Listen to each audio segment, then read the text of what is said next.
문제거든요.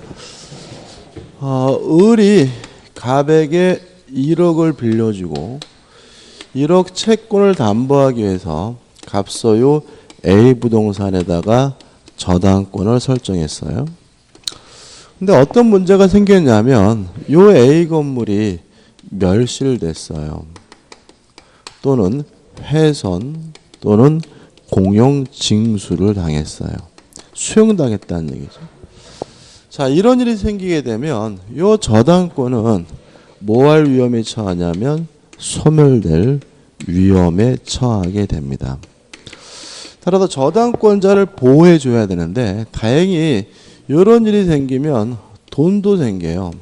예를 들어서 보험에 가입했다면 보험금을 받게 되거나 아니면 제3자가 불지른 거라면 제3자로부터 손해배상금을 받게 되거나 공용징수 수용을 당하게 되면 수용 보상금을 받게 되는 거죠. 이러한 가치 변형물에 대해서 저당권자가 만약에 지급 또는 인도 전에 압류를 했다면 이 저당권은 소멸되지 않고 가치 변형물에 계속해서 그 효과를 미치는데 이러한 것을 우리가 뭐라 그러냐면 물상대의라고 합니다. 다시 말하면 저당권이 설정된 부동산이 멸실 등으로 저당권이 소멸될 위험이 있을 때 가치 변형물에 계속 그 효과가 미치는 성질을 우리가 물상대의성 이렇게 말을 할 수가 있는 거죠. 자, 주의할 점은 첫째, 이러한 물상대의가 인정되는 권리는 저당권만 인정이 되는 게 아니라 전세권도 인정이 되고요. 항상 조심할 것은 유치권은 물상대의가 인정되지 않는다. 왜냐하면 목적물이 멸실되면 유치권자는 점유를 상실하고 점유를 상실하는 순간 유치권은 뭐가 돼야 돼요? 소멸돼야 되니까 물상대의가 인정될 수는 없는 거죠. 두 번째 주의할 점은 물상대의가 인정되려면 저당권 등이 소멸될 위험에 처해야 된다. 따라서 만약에 돈이 생겼다 하더라도 저당권이 소멸될 위험이 없다면 물상대의가 인정되지 않거든요. 예를 들어서 갑이 이 건물을 병한테 팔고요. 병으로부터 매매 대금을 받았어요. 이 매매 대금에 대해서는 물상대의가 인정되지를 않는다. 왜냐하면 팔린다고 해서 저당권이 뭐 할 위험은 없어요? 소멸될 위험은 없으니까. 마지막으로 지급 또는 인도 전에 압류를 해야 되는데 이걸 꼭 저당권자가 해야 되느냐? 이 문제에 대해서 우리 판례는 저당권자가 하든 제3자가 하든 일반 채권자가 하든 상관이 없다. 다시 말하면 누구든지 지급 또는 인도 전에 압류를 하면 저당권자는 물상대의권 행사할 수 있다는 거 꼭 기억해 두시기 바랍니다. 그 다음에 넘기셔가지고 대표예제가 나오죠. 한번 풀어볼까요?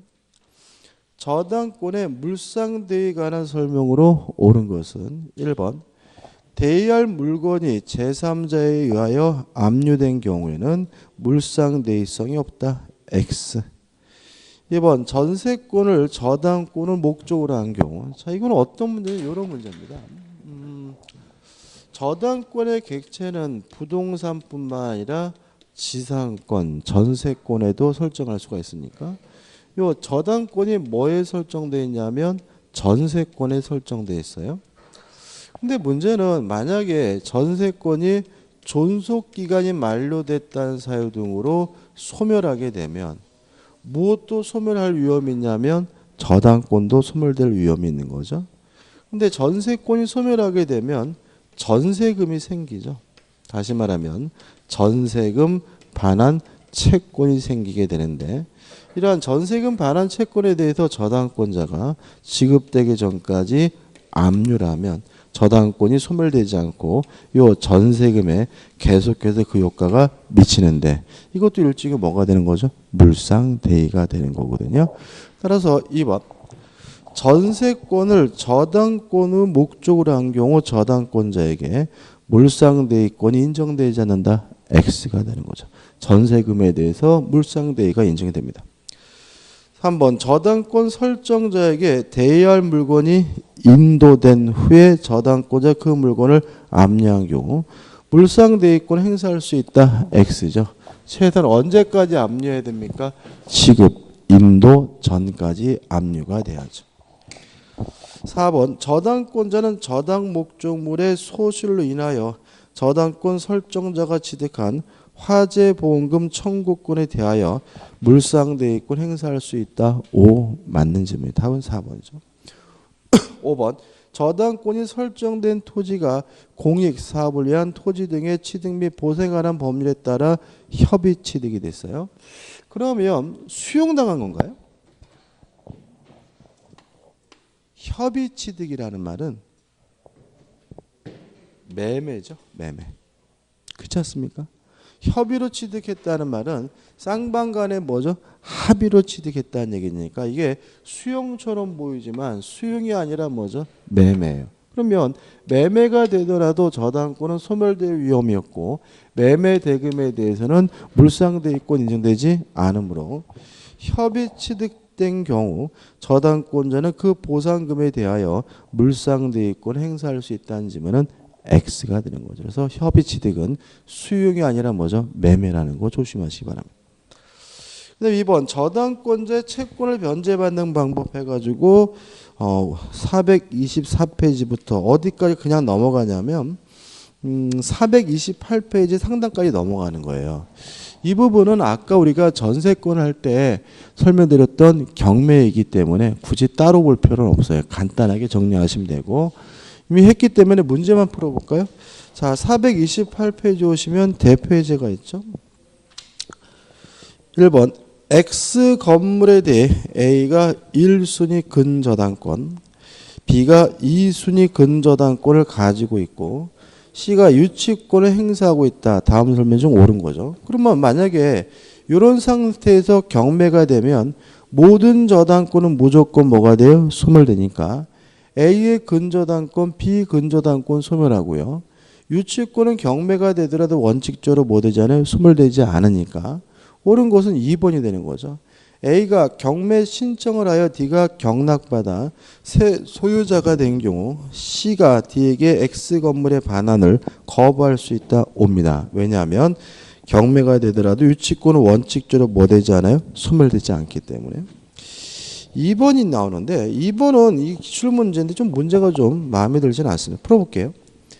갑은 자신의 토지에 주택 신축 공사를 을에게 맡기면서 간명의 보존 등기 후 2개월 내에 공사 대금의 지급과 동시에 주택을 인도받기로 약정하였다.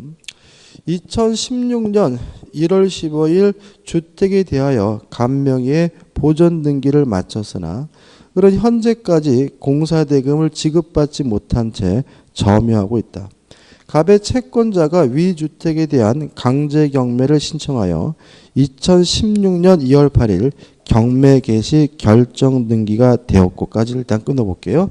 자, 그럼 아까 우리가 설명드렸지만 경매 개시 결정 등기 전까지 유치권이 성립돼야 경락인에게 뭐 할 수 있죠? 대항할 수가 있잖아요. 근데 지금 경매 개시 결정 등기가 된 날짜는 며칠이냐면 2016년 2월 8일이죠. 그러면 이 전에 유치권이 뭐가 돼야 돼요? 성립이 돼야 되는데. 자, 문제는 한번 보시면 이 문제가 어떻게 되냐면 간명 이후 보존 등기 후 2개월 내에 공사대금 지급과 동시에 됐단 말이죠. 그러면 변제기가 언제냐가 문제가 됩니다. 3월 15일일까요? 자, 지금 보시면 1월 15일 날 보존 등기 후에 2개월 내라 그랬잖아요. 그러면 1월 15일부터 2달 동안 돈을 어떻게 해요? 내야 되는 거니까 변제기가 이렇게 되면 1월 15일인 거예요. 그렇지 않습니까? 보존 등기가 이루어진 후 2개월 내에 돈을 주라 그랬잖아요. 근데 이렇게 이해가 되면 이 문제가 풀리질 않아, 이게. 그래서 이게 문제를 어떻게 바꿔야 되냐면 보존 등기 후 2개월 내가 아니라 2개월 후라고 바꿔야 돼. 문제를. 그러니까 이 지금 문제 출제하신 분이 국어를 잘 모르시나 봐. 그죠? 다시 한번. 갑 자신의 토지에 주택 신축 공사 을에게 맡기면서 갑명의 보존 등기 후 2개월 뭐죠? 후에 이렇게 해야 이게 문제가 성립되게 됩니다. 무슨 말 이해되시죠? 그죠? 그러면 이제 다시 2개월 내가 아니라 2개월 후로 바뀌면 변제기는 어떻게 되는 거죠? 3월 15일인 거죠. 그러면 유치권이 성립되려면 변제기가 뭐가 돼야 돼요? 도래해야 되니까 3월 15일 날 변제기가 도래하니까 유치권은 3월 15일 날 뭐가 돼요? 성립이 되는 거죠. 그러면 경매 개시 결정 등기 후에 유치권이 뭐가 된 거예요? 성립된 거니까 경락인에게 뭐 할 수 없는 거죠? 대항할 수가 없는 거죠. 그죠? 그래서 이거는 문제를 그지같이 만들어 놔가지고 오답 시비도 있고 막 그랬단 말이죠. 그래서 바꾸자 말이죠. 2월 내가 아니라 뭐죠? 2월 후. 그러면 변제기가 뭐죠? 3월 15일이고 그러면 경매 개시 결정 등기 후에 유치권이 뭐가 됐어요? 성립됐으니까 이 사람은 이 자신의 유치권을 가지고 경락인에게 뭐 할 수 없어요? 대항할 수가 없는 거죠. 자, 그러면 옳은 걸 찾아보죠. 기억. 병은 주택에 대한 소유물 반환 청구권을 행사할 수 없다. X입니다. 왜냐하면 병은 경락을 받았고요. 을은 자신의 자신의 유치권을 가지고 경락인에게 뭐 할 수 없어요? 대항할 수가 없으니까요. 네, 한번 을은 유치권의 근거에 주택의 인도를 거절할 수 있다. 그럼 뭐죠? X입니다. 왜냐하면 경락인에게 뭐 할 수 없어요? 대항할 수가 없으니까요. 디귿번 을은 동시이행 항변권의 근거에 주택의 인도를 거절할 수 없다. 이거는 맞아요. 그래서 답은 뭐죠? 3번인 거죠. 3번. 그러니까 지금 5번으로 되어 있잖아요. 3번. 그러니까 지금 이게 아까 2개월 내라고 하면 5번이 답인 거예요. 근데 정답은 몇 번으로 처리했냐면 3번으로 처리했기 때문에 답을 수정하죠. 그죠? 5번이 아니라 몇 번으로요? 3번으로 수정하시고 2개월 내를 뭐래요? 2개월 후로 좀 수정해 주시고 정답을 3번으로 수정해 주시기 바랍니다. 이해되시죠? 그죠? 다시 한번 말씀드릴게요. 자, 경매 개시 결정 등기 전에 유치권이 성립해야 경락인에게 뭐죠? 대항할 수가 있는데 이 경우에는 경매 개시 결정 등기 후에 유치권이 뭐가 됐어요? 성립됐기 때문에 경락인에게 뭐 할 수 없습니까? 대항할 수가 없다. 따라서 답은 뭐죠? 3번이 되고 이렇게 3번이 매끄럽게 답이 되려면 문제에서 2개월 내를 뭐로 바꿔야 돼요? 2개월 후로 바꾸셔서 이해하셨으면 좋겠어요. 별로 마음에 들지는 않습니다.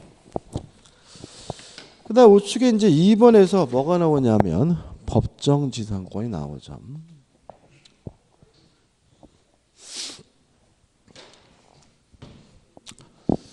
자, 이런 문제입니다.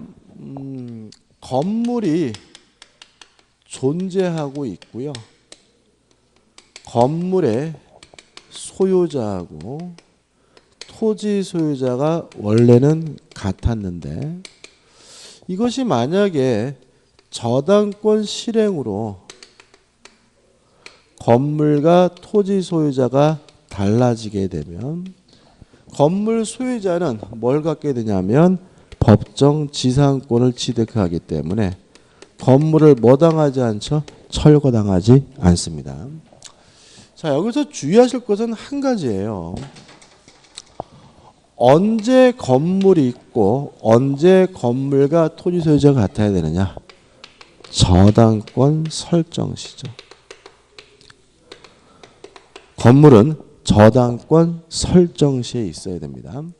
만약에 저당권 설정 시에 건물이 존재한다면 건물이 무효가든 미등기든 따지지 않습니다. 또 언제 건물과 토지 소유자가 같아야 되냐면 저당권 설정 시입니다. 따라서 저당권 설정 시에 토지와 건물의 소유자가 같다면 경매가 될 때 토지와 건물의 소유자가 다르더라도 뭐가 발생할 수 있죠? 법정 지상권이 발생할 수가 있어요. 그것이에요. 그래서 교재 보시면은 요건에서 저당권 설정 당시 뭐가 있어야 돼요? 건물이 있어야 된다. 그러면 우리가 생각해 보자고요. 내용입니다, 이게. 자, 땅이 갑의 것이고 건물도 갑의 것이에요. 이런 상태에서 토지에 뭐가 설정됐냐면 저당권이 설정됐거든요. 그래서 건물이 뭐가 됐냐면 철거가 됐어요. 철거가 돼서 없는 상태에서 토지가 뭐가 됐어요? 경매가 됐어요. 이랬을 때 이 건물이 이 사람에게 법정지상권이 발생할 가능성이 있나요? 없나요? 있다. 왜냐하면 언제 건물이 있으면 돼요? 저당권 설정 시. 저당권, 그죠? 따라서 나중에 건물이 철거되더라도 뭐가 발생할 수 있어요? 법정지상권이 발생할 수가 있다. 그죠? 그런 얘기들이에요. 그죠? 그 다음에 넘겨보시면 핵심 판례도 결국 그런 내용입니다. 저당권 설정 당시 건물이 있다면 무효가든 미등기든 따지지 않고 저당권 설정 당시 건물이 있었다면 건물이 철거되거나 멸실 되더라도 법정지상권이 발생할 수가 있는 거죠. 그 다음에 431페이지 보시면 저당권 설정 당시에 토지와 건물이 뭐 해야 돼요? 동일 소유자 되겠죠.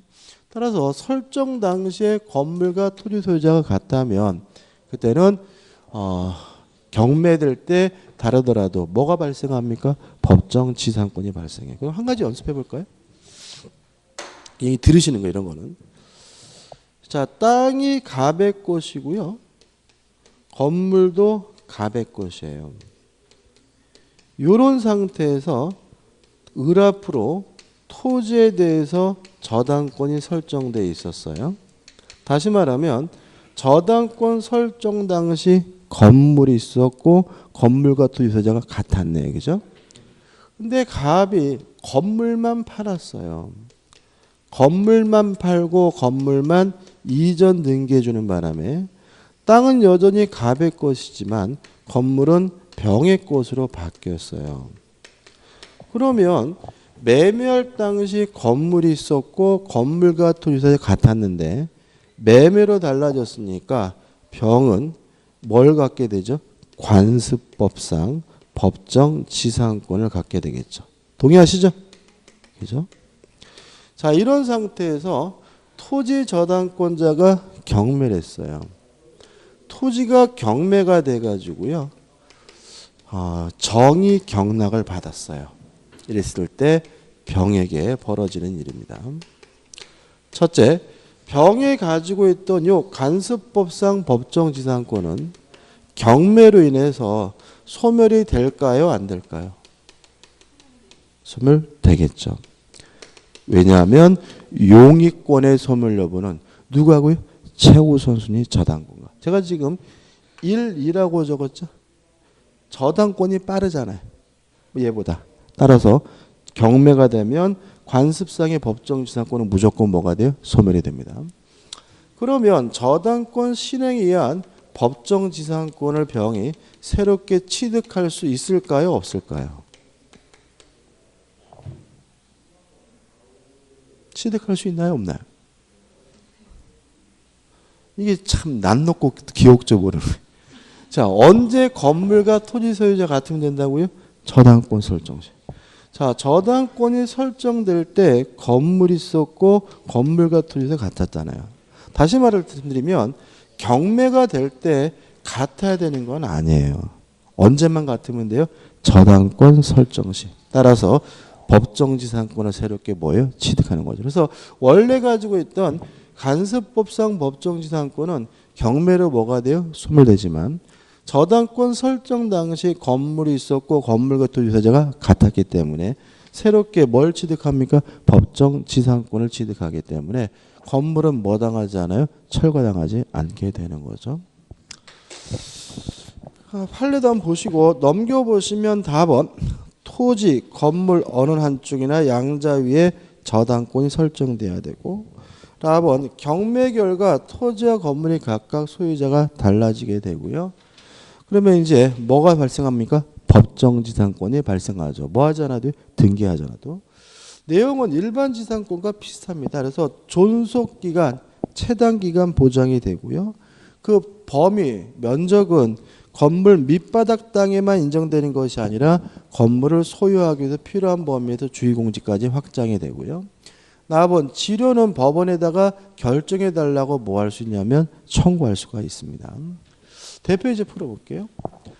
다음 중 갑이 건물의 철거를 거절할 수 없는 경우죠. 그러면 철거 당한다는 얘기니까 뭐가 성립되지 않는 걸 찾으라는 거죠. 법정지상권이 성립되지 않는 걸 찾으라는 얘기죠. 1번 갑 소유 토지 위에 저당권이 설정된 후 갑이 건물을 축조했어요. 그러면 저당권 설정 당시 뭐가 없었습니까? 건물이 없었기 때문에 뭐가 발생하지 않죠? 법정 지상권이 발생하지 않으므로 답은 뭐죠? 1번이 되는 거죠. 이해되시죠? 그죠? 나머지 것들을 한번 보세요. 그다음에 3번 저당 토지의 건물에 대한 뭐가 나오냐면 일괄 경매 청구권이 나오죠. 자, 그럼 이런 거죠.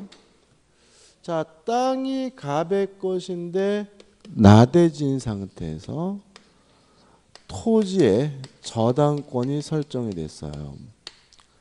그러고 나서 갑이 건물을 새롭게 뭐 했냐면 신축을 했어요. 자, 갑이 돈을 못 갚으면 토지 저당권자는 토지를 뭐 할 수 있겠어요? 경매할 수 있을 텐데, 경매가 이루어져서 우리 경락을 받았을 때 갑은 법정지상권을 뭐 하지 못해요? 취득하지 못합니다. 왜냐하면 저당권 설정 당시 뭐가 없었기 때문에? 건물이 없었기 때문에. 따라서 이 건물은 뭐 당하게죠? 철거당하게 되는 거죠. 꼭 그래야 되느냐? 이 문제에 대해서 우리 민법은 토지와 건물을 한꺼번에 싹 경매에 넣을 수도 있는데 이걸 뭐라 하느냐면 토지 저당권자의 일괄 경매권이라고 합니다.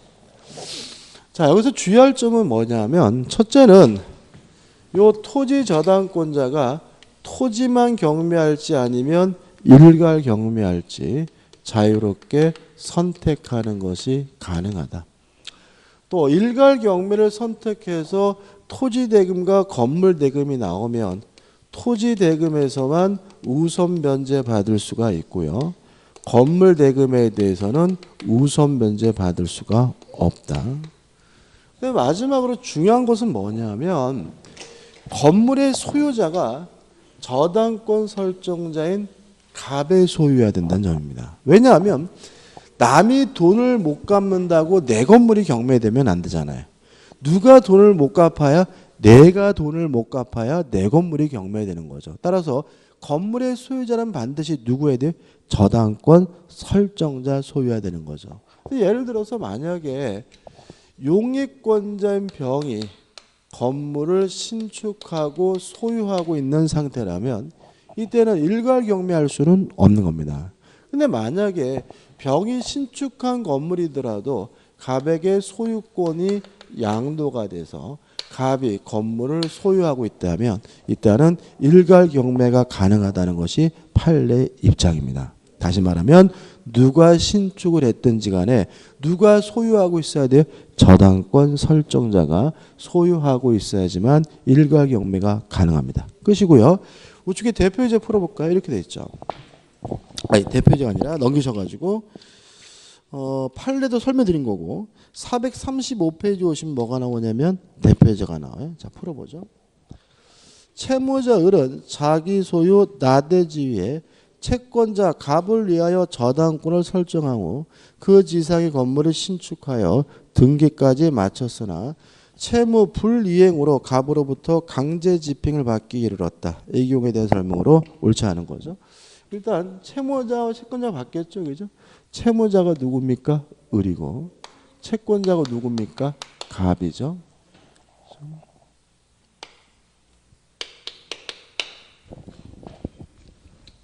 이거 좀 바꾸죠. 1번 갑은 토지 경매 대금만으로 충분히 변제를 받을 수 있더라도 그 지상 건물까지 일괄 경매를 신청할 수 있다. 2번 갑은 일괄 경매를 신청할 수도 있고 토지만의 경매를 신청할 수 있다. 둘 다 맞죠? 다시 말하면 자유롭게 뭐 할 수 있죠? 선택할 수가 있죠. 2번 갑의 일괄경 3번 일괄경매의 경우에도 갑의 우선 변제권은 건물의 경매 대가에 대하여는 인정되지 않는다. 맞죠? 다시 말하면 토지 대금에 대해서만 우선 변제 받을 수 있고요. 건물 대금에 대해서 뭐 받을 수 없죠? 우선 변제 받을 수가 없습니다. 4번 을로부터 위나대지의 소유권을 양도받거나 용익권을 설정받은 제3자 병이 건물을 신축하여 소유하고 있는 경우, 다시 말하면 제3자 병의 건물을 신축하여 소유하고 있는 경우에는 일괄경매할 수가 없습니다. 반드시 누가 건물을 소유해야 돼요? 채무자, 저당권 설정자 건물을 소유하고 있어야 되기 때문에 갑의 일괄경매권이 인정된다. X가 되는 거예요. 답은 4번이죠. 5번 경매 결과 토지 소유자와 건물 소유자가 달라지게 됐어요. 이때는 뭐가 발생하지 않습니까? 법정 지상권이 발생하지 않으므로 토지의 경락인은 특단의 사정이 없는 한 건물 소유자에게 그 건물의 절거를 요구할 수 있다. 5 맞는 질문이죠. 답은 뭐죠? 4번이죠. 그 다음에 4번에서 뭐가 나오냐면 제3취득자의 보호가 나오죠. 일단 제3취득자는 어떤 사람이냐면요. 저당권이 설정된 후에 권리를 취득하게 된 사람을 제3취득자라고 하는데, 제3취득자는 채무자가 반대하더라도 채무를 변제하고 저당권의 소멸을 청구하는 것이 가능합니다. 주의하실 점은 두 가지인데요. 첫째는 변제기가 도래해야 돼요. 아직 변제기가 도래하지 않았다면 변제하고 소멸 청구할 수가 없고요. 두 번째 주의하실 점은 담보되는 범위 내에서만 변제하면 됩니다. 그래서 일반 저당권이면 지연배상금은 1년분만, 근저당권이면 채권 최고액 범위 내에서만 변제하면 되고요. 넘겨서 4번 제3취득자는 경매인 경락을 받는 것도 가능하고요. 또 제3취득자는 필요비 유익비에 대해서 우선 상한을 받는 것이 가능합니다. 간단하죠, 그죠? 다시 한번 말씀드릴까요? 첫째, 제3취득자는 누구냐? 저당권이 설정된 후에 권리를 취득한 사람 우리가 제3취득자라고 하고, 제3취득자는 채무자가 반대하더라도 변제하고 저당권의 소멸을 청구할 수가 있는데, 주의하실 점은 변제기가 도래해야 되고 담보되는 범위 내에서만 변제하면 된다. 또 경락을 받는 거 가능하고요. 필요비 유익비에 대해서 우선 상환받을 수 있죠. 대표이제 풀어볼게요. 타인의 채무를 담보하기 위하여 저당권을 설정한 부동산의 소유자로부터 소유권을 양수한 제3자죠. 그러면 이 사람은 저당권이 설정된 후에 소유권을 취득한 사람이니까 제3취득자죠. 1번 저당 부동산의 경매 절차에서 경매인이 될 수 없다. X. 2번 채무자의 의사에 반해서는 저당 채무를 변제할 수 없다. X. 3번 채권의 변제기에 상관없이 저당 채무를 변제하여 저당권 소멸을 청구할 수 있다. X.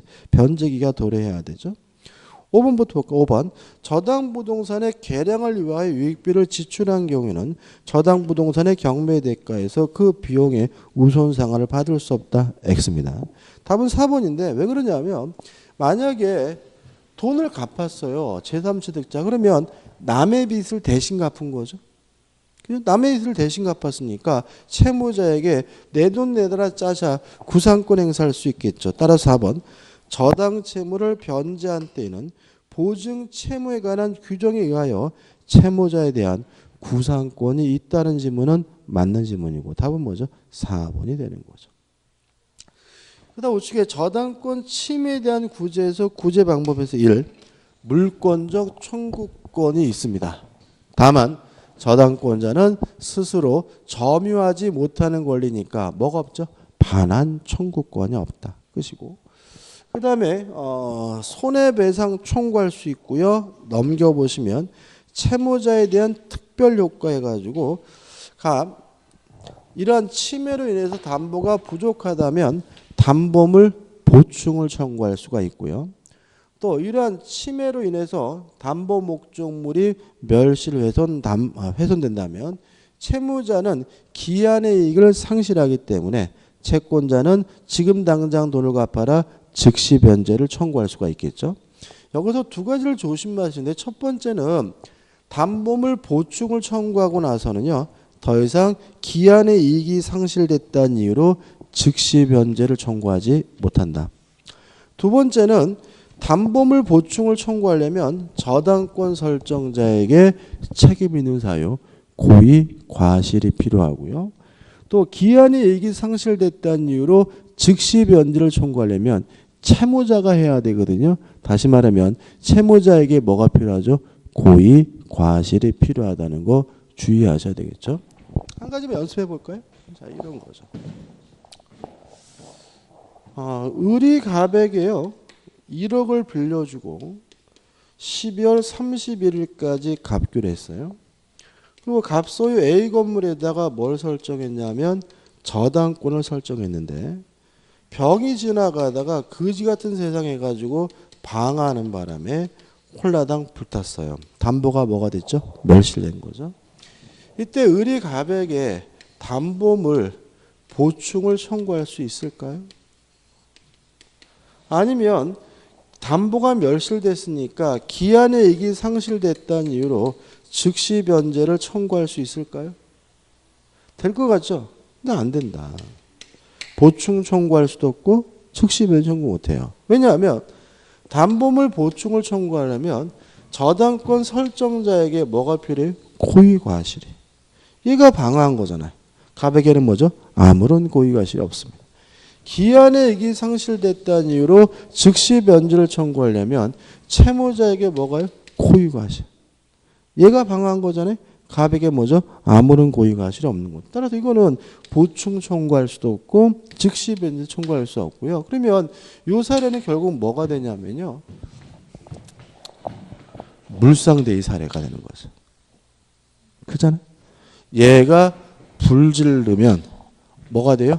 멸실됐고 보험에 가입했으면 보험금 받을 수 있고 또 병에게 뭘 받을 수 있어요? 손해배상도 청구할 수 있는 거죠.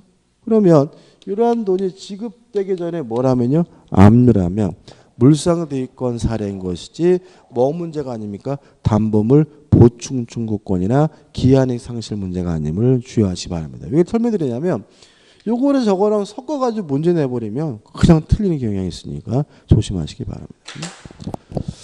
그 다음에 저당권의 처분과 소멸은 뭐 설명드릴 게 없어요. 왜냐하면 그냥 부종성 수반성이죠. 따라서 저당권만 따로 띄어서 뭐 할 수 없어요? 처분할 수 없다 정도만 기억하시면 되고 440페이지 오신 뭐가 나오냐면 특수 저당권이 나오거든요. 근저당하고 공동저당을 봐야 되는데 좀 쉽다죠, 그죠? 쉬었다가 보도록 하죠. 오늘 좀 수업이 좀 일찍 끝나겠네요, 그죠?